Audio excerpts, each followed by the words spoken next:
Halo, perkenalkan nama saya Terida Grace dari kelas 12 IPA 2. Kali ini saya akan menjelaskan sebuah materi biologi yang berjudul tentang katabolisme. Yuk kita simak materi berikut ini. Oke, sebelumnya saya akan menjelaskan apa itu metabolisme.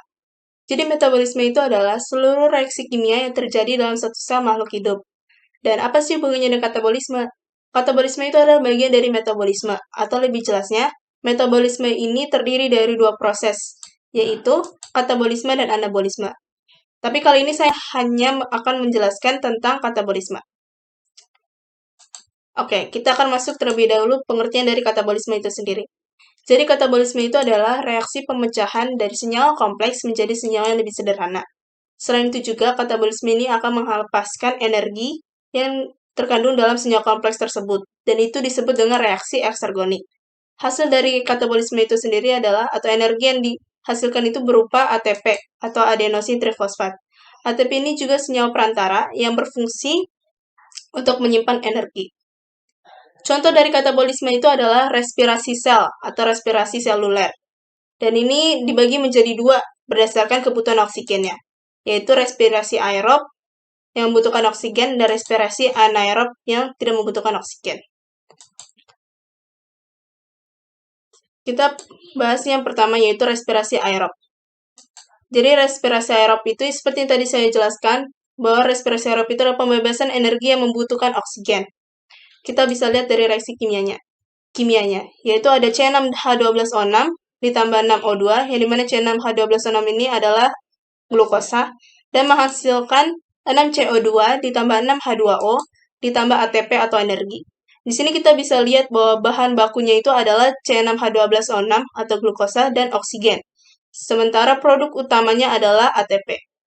Dan untuk menghasilkan atau mengubah bahan baku menjadi produk utama itu melalui 3 tahap, yaitu ada glikolisis, siklus Krebs, dan STE atau sistem transport elektron. Saya akan menjelaskan terlebih dahulu tahap yang pertama yaitu glikolisis. Glikolisis ini terdiri dua kata, yaitu gliko dan lisis. Gliko itu artinya gula, dan lisis itu artinya pecah, yang berarti glikolisis ini adalah proses pemecahan gula. Di sini kita bisa lihat ada tahapan-tahapan atau proses-proses yang terjadi dalam glikolisis. Kita mulai dari glukosa. Jadi glukosa ini dia mengalami penambahan 1 fosfat yang akan berubah menjadi glukosa 6 fosfat. Dan dia ini dibantu dengan ATP yang dapat melepaskan energi untuk berubah untuk dibentuk menjadi ADP, dan juga dibantu dengan enzim heksokinase. Selanjutnya dari glukosa 6 fosfat ini dia akan berubah menjadi fruktosa 6 fosfat, yang dimana dia ini dibantu dengan enzim fosfoglycoisomerase.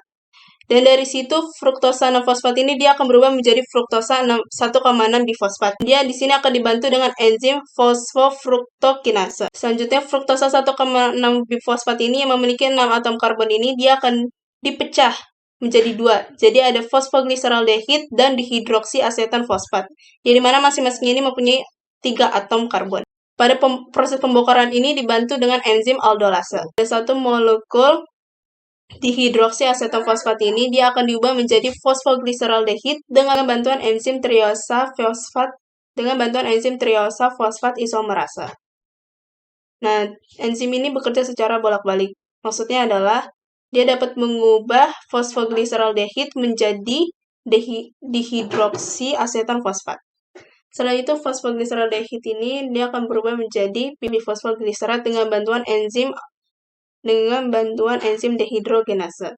Setelah itu dari 1,3 bifosfoglycerat ini dia akan berubah menjadi 3 fosfoglycerat menjadi 2 fosfoglycerat dengan bantuan enzim fosfoglyceromutase. Berubah lagi menjadi fosfoenol pirufat dengan bantuan enzim enolase. Dan di sini terjadi pelepasan H2O.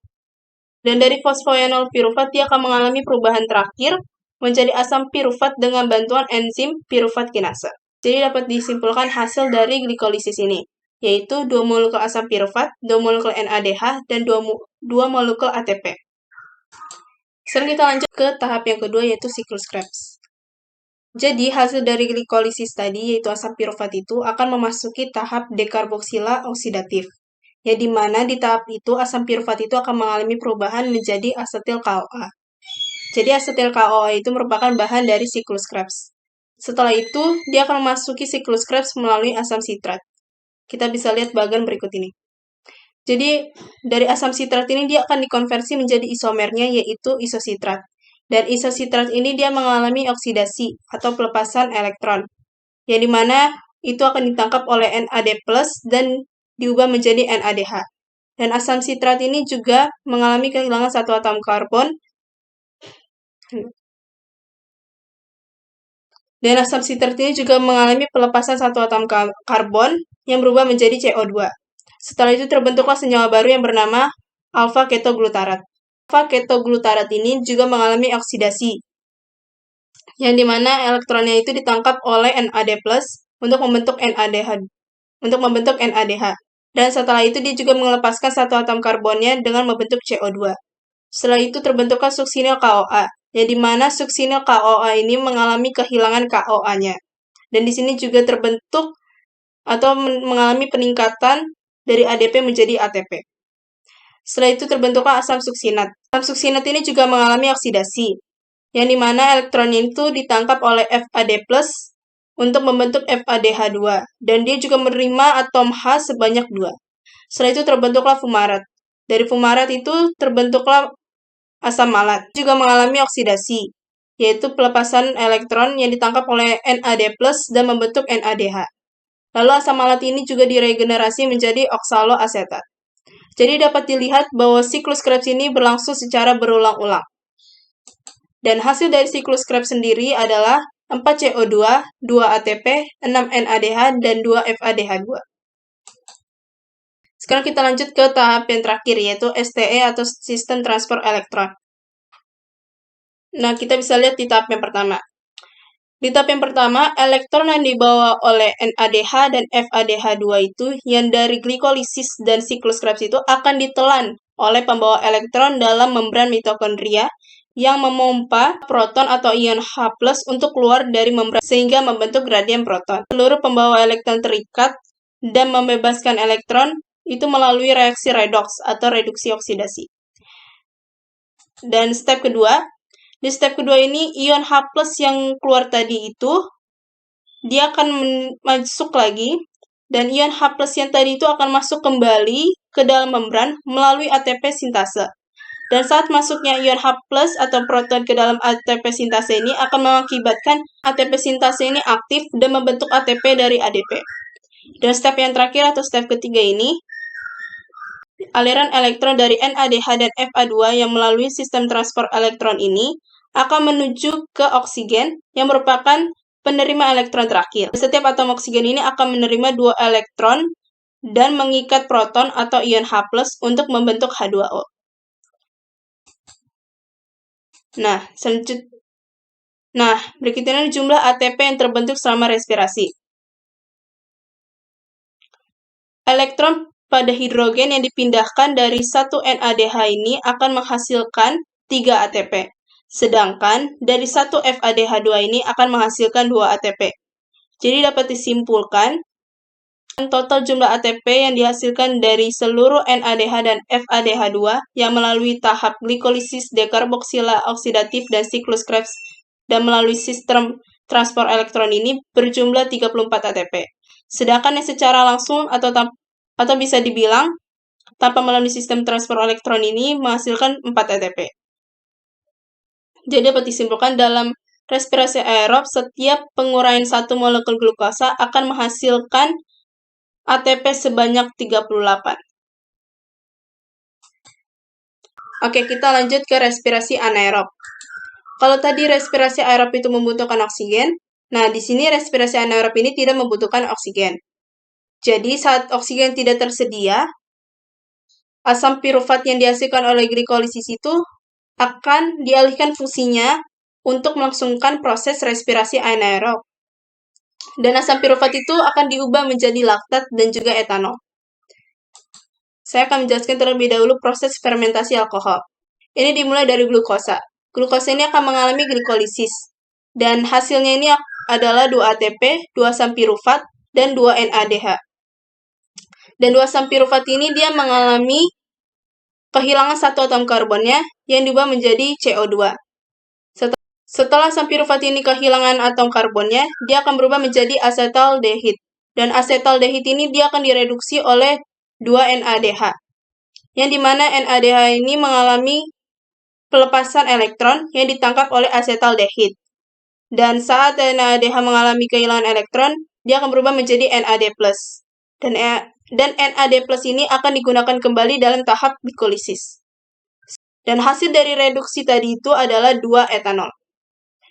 Selanjutnya saya akan menjelaskan proses fermentasi asam laktat. Nah, sama seperti fermentasi alkohol, fermentasi asam laktat juga diawali dengan glukosa yang mengalami glikolisis dan menghasilkan 2 ATP, 2 asam pirufat, dan 2 NADH.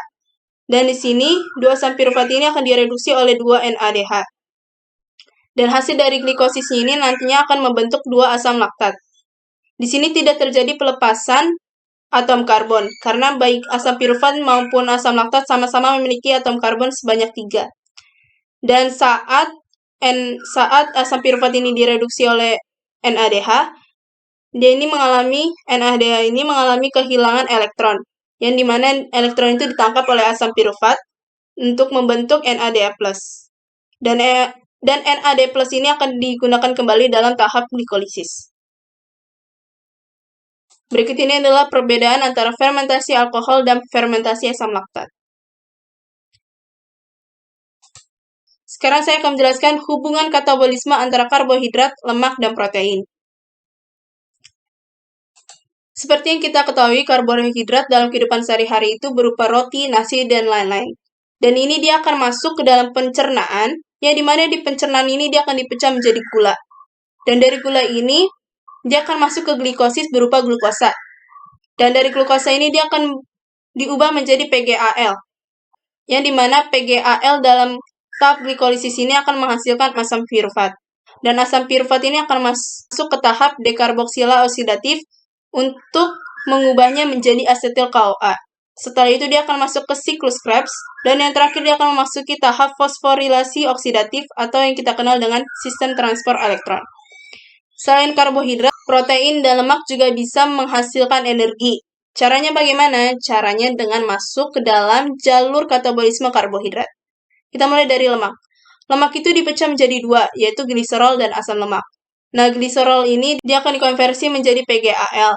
Setelah itu dia akan masuk ke tahap dekarboksila oksidatif, masuk ke tahap siklus Krebs, dan yang terakhir dia akan masuk ke tahap sistem transport elektron dan menghasilkan sejumlah energi. Nah, kalau asam lemak ini dia akan mengalami oksidasi dulu, baru dia akan bergabung dengan CoA untuk membentuk asetil CoA yang merupakan bahan dari siklus Krebs. Setelah itu dia akan masuk ke tahap selanjutnya, yaitu fosforilasi oksidatif atau sistem transport elektron dan menghasilkan sejumlah energi. Nah, kalau protein ini, dia akan dipecah menjadi asam amino. Jadi, kalau protein ini semua tergantung dari asam aminonya. Kalau asam aminonya berbeda, dia akan memasuki ke jalur yang berbeda.